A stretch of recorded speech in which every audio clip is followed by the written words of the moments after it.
Dr. Amanda Gummer is a child psychologist from Fundamentally Children. Amanda, very good afternoon to you. Do exams matter?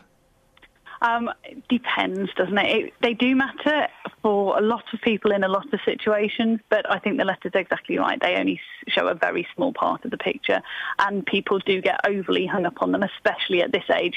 11-year-olds taking SATs, putting too much pressure on the 11-year-olds is terrible, really. I went through it with both my children, my son last year, and it's just ridiculous, the kind of pressure you put your children under, and you put yourself under as parents. You don't have to, though, and some schools do it really well and encourage the parents to not put too much pressure on it. And it should be seen as when it's done well, it's seen as a positive way of giving children an opportunity to show what they can do. It's not a pass or fail. It's not a high-pressure test. So it's important I was really worried about both my children doing their SATs, but I sat down and I thought, actually, it's not about what they're doing.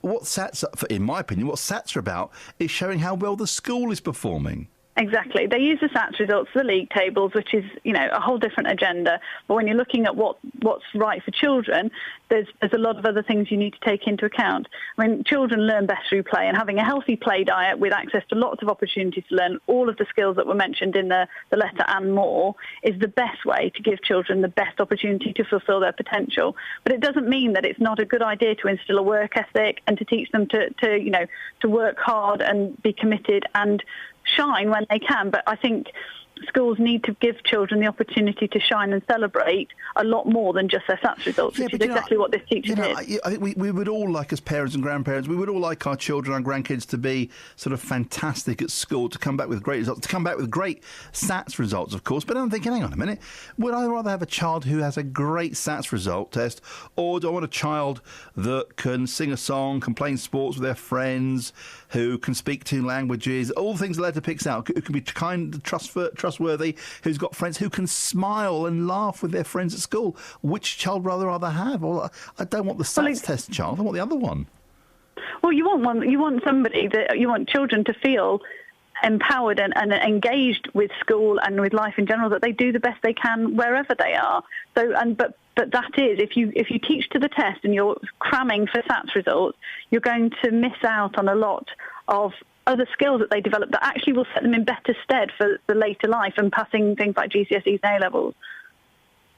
Do exams never really give a reflection of the people we are, Amanda?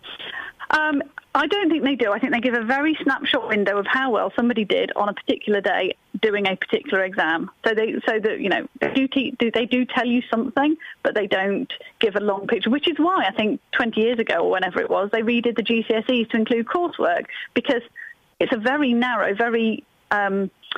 it's not a robust measure of children's ability to know a subject. It's a test of their ability to pass an exam, which are 2 very different things. So if we're teaching children skills that we want them to take forward, we need to teach them those skills and give them all the other assets and characteristics that they need to make a success of their life. And one of those may be passing exams, but it's only a very small skill, and I would say it's a lot less important than a lot of the others. I've come across a lot of children in my children's age, of their friends, who some of them are very, very clever. They can sit an exam and pass it. They can sail through it, but they don't have any confidence. Absolutely. They can't mix. They can't play sports. They don't know how to have fun. They don't know how to smile.